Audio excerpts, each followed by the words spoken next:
CNRD sous la direction bien sûr du général Mamadi Doumbouya, 1100 hommes de culture qui bénéficient désormais d'une couverture santé. On a suivi hier le point de presse, pour ne pas dire la conférence de presse du ministre de la Culture, Moussa Moïse Silla, que nous allons tenter d'avoir dans cette émission pour parler culture. Voilà, malgré en tout cas nos efforts pour avoir certains. Mais nous allons persister et continuer à chercher à avoir ces différents acteurs clés de la transition pour pouvoir expliquer avec beaucoup de véhémence toutes ces réformes opérées dans cette période historique de notre pays. Mohamed Bari, par rapport à cette question de couverture santé. Il faut dire quand même que c'est une étape décisive qui vient d'être franchie par les autorités de la transition, parce que, comme vous l'avez rappelé, l'initiative particulièrement du président de la République général Mamadi Doumbouya en faveur des artistes et autres professionnels, notamment de la culture. Alors, c'est pris en charge, notamment, c'est un programme qui vise à offrir aux acteurs de toutes les catégories confondues, Boubacar Koïla, une couverture sanitaire digne afin d'améliorer leurs conditions de vie, de travail, mais aussi garantir d'un accès aux soins, permet également de réduire en quelque sorte également les incertitudes liées aux dépenses de santé, contribuant ainsi à leur bien-être et à leur engagement professionnel. Parce qu'il faut rappeler quand même que d'où découle également cette initiative du ministère de la Culture. On se rappelle qu'il y a quand même beaucoup d'artistes qui nous ont été arrachés à notre affection parce que tout simplement ils n'avaient pas la possibilité de se prendre en charge quand ils sont malades. On a vu beaucoup d'artistes qui quand ils tombent malades il faut qu'ils passent par des opérations SOS. Donc du coup il fallait que le ministère trouve des moyens également pour venir en aide vers ces artistes, pas seulement musiciens, parce qu'en Guinée quand on parle d'artistes on fait le plus souvent référence aux musiciens et donc c'est toute catégorie confondue. Donc pour moi c'est un acte majeur parce que la question de la santé des artistes reste une véritable préoccupation pour les autorités parce que vous le savez, le bémol en Guinée, nous avons des artistes, que ce soit musiciens et autres acteurs, qui n'ont pas le plus souvent la notion de la maîtrise du plan de carrière pendant qu'ils sont en vogue.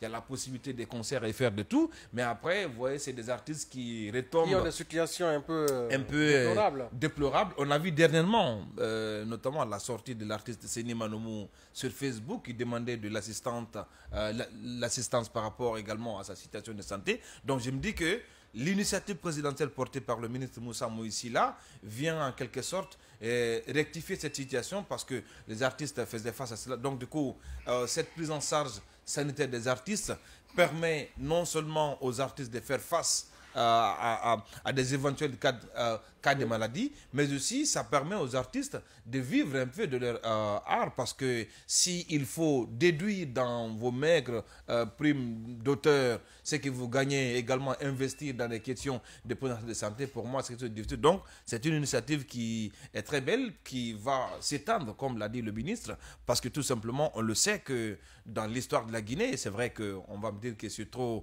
culturel, mais quand même le secteur culturel a joué un rôle très important parce que je rappelle que l'hymne national venu notamment de ce monde-là, les premiers salaires des fonctionnaires guinéens a été rendu possible grâce également aux prestations des instruments et de groupes également éponymes portés par Fodeba Keita.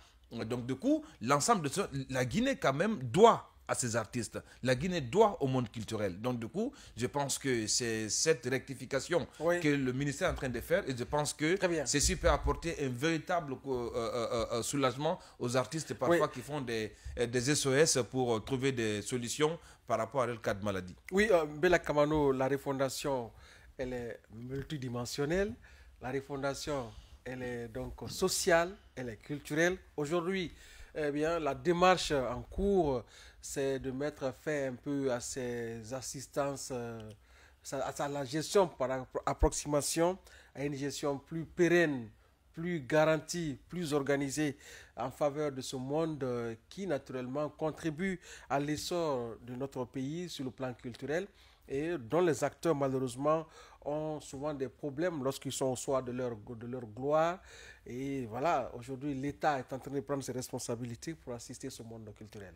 Oui, ce sont des droits qui sont rétablis, en toute sincérité. Mais permettez quand même de faire une mention spéciale, puisque je suis en train d'être agréablement surpris par les actes qui sont en train d'être posés par notre confrère. Il s'agit du ministre de la Culture, Oui, Moussa Moïse. c'est clair. Il me surprend agréablement, puisque le jour où il a été nommé, le lendemain, j'ai appris le décret, j'ai demandé, on m'a dit qu'il a été finalement envoyé à la tête du ministère de la Culture.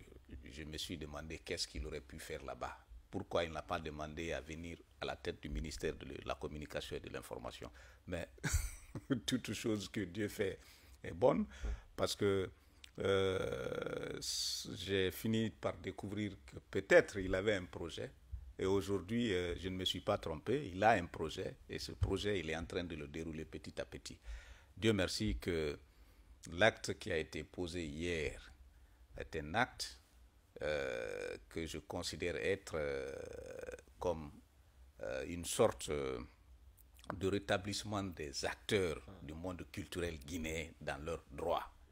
Je ne sais pas si vous avez pris le soin de lire les raisons qui ont poussé le ministère à prendre cette décision, mais parmi ces raisons, il faut quand même entrevoir que c'est ce qui leur était dit, c'est ce qui leur était dû qui a été pris finalement de manière officielle pour leur être donné. Vous voyez que le montant qui va servir à la couverture médicale, ce montant-là ne viendra pas des caisses de l'État. Ce montant viendra du fruit de leur travail. On vous a dit que le montant viendra non seulement des copies privées, de la rémunération des copies privées, de la reproduction, donc la reprographie des œuvres, mais aussi de l'importation des supports artistiques. Il a si bien dit, c'est le monde culturel, d'une manière générale. Ce sont des artistes, les chanteurs, les percussionnistes, les peintres, les cinéastes. Ce sont des gens qui produisent des œuvres, mais dont les œuvres sont très souvent exploitées sans qu'on ne pense à eux. Alors, les copies privées, c'est lorsque un artiste, prenons un chanteur, sort un album, l'album est vendu à l'étranger par exemple, ou l'album est ici, vous en avez besoin, vous, pour peut-être votre boîte de nuit ou pour un environnement, vous prenez, vous demandez à l'auteur ou à travers des institutions comme le BGDA, hein, vous demandez l'autorisation de faire une copie privée pour vous. Cela nécessite que vous payiez une taxe. Ce sont ces taxes-là, plus la reproduction en série qu'on appelle la reprographie des ouvrages ou des œuvres de ces artistes. Ça aussi, ça nécessite de l'argent. Les supports pour sortir de la Guinée, aller en France, à la douane, vous payez. Ce sont des taxes. Même les téléchargements aussi. Oui. Bon, ça, on ne maîtrise pas. Ça, oui, il y a aussi une manière de pouvoir bénéficier. Oui. Alors, ces taxes-là taxes qui se retrouvent dans les droits des auteurs, là, ce sont ces droits qui sont restitués aujourd'hui aux journalistes et plutôt au monde culturel à travers ce que nous appelons la couverture médicale. La couverture médicale, désormais, va empêcher que des artistes, donc les acteurs du monde culturel, qui tombaient souvent malades, comme le cas de Séni Maloumou, comme beaucoup d'autres qui sont morts avant le CNRD, hein, avant que ces décisions ne tombent, que ces artistes-là aient peur d'aller à l'hôpital parce qu'ils n'ont pas les moyens de se soigner. Désormais, quand vous tombez malade avec cette carte, vous vous déplacez, vous allez dans une structure sanitaire, on vous prend en charge et après, c'est remboursé par le partenaire, hein, dont on ne va pas citer le nom de la banque. Donc, c'est remboursé automatiquement. C'est ce que cela veut dire, couverture médicale. C'est une réparation. Les critères de sélection, notamment de ces... Oui, justement, c'est la question que j'allais poser à Mohamed Bari, parce que l'explication que Vela donne est un peu, voilà... C'est purement technique. C'est assez technique, trop technique pour nous. Pourtant, c'est dans le discours du ministre.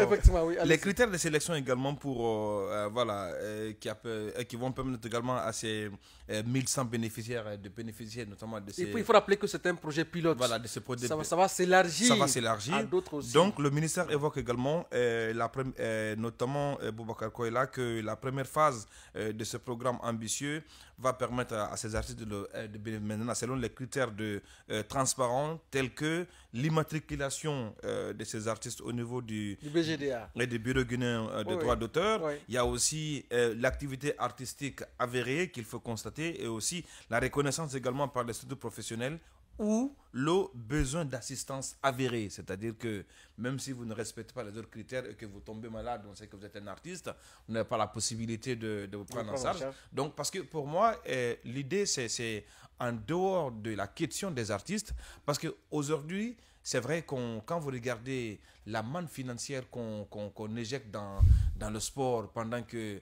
les périodes où la Guinée est qualifiée à la CAN, quand même c'est des milliards de francs guinéens qu'on donne. Après on revient parfois éliminé au premier tour, deuxième tour, alors que la même chose, les artistes font presque le double de ce que les footballeurs font. Parce que imaginez, par exemple, des jeunes dont on a parlé hier qui sont partis dans des compétitions à l'international. Il y a le plan artistique, il y a la peinture, il y a la danse. Donc, il y a aussi des trophées que les artistes gagnent. Mais en général, c'est que les artistes participent de plus pour moi à l'ancrage de l'identité et du drapeau national à l'international que parfois les sportifs, mais sauf que ils sont mis en minorité et je pense que aujourd'hui il faut que le secteur culturel, comme a bien débuté bien évidemment le ministre Moussa Moïse, le secteur culturel ne doit pas être considéré seulement comme un secteur de résistance. Le secteur culturel pour moi c'est un secteur transversal, il est économique parce que il est pourvoyeur d'emplois, génératrice de revenus, parce que qui parle de tourisme, artisanat, parle également des sites touristiques. Tout ça peut être un canal par lequel l'État peut se faire également des moyens, mais aussi, il y a aussi la culture également. Il y a des pays même qui vivent carrément, qui comptent dans le revenu généré par la culture, par la Tunisie et autres. Voilà. Oui. Et aussi, la culture également vend la vitalité du pays à l'international. Donc, pour moi, cette prise en charge est une sorte de rectification parce que tout simplement, il faut qu'on donne de la place à la culture. Je vais rester avec vous, Mohamed Bari, parce que le temps commence à s'imposer. Nous allons rapidement aborder cette dernière thématique.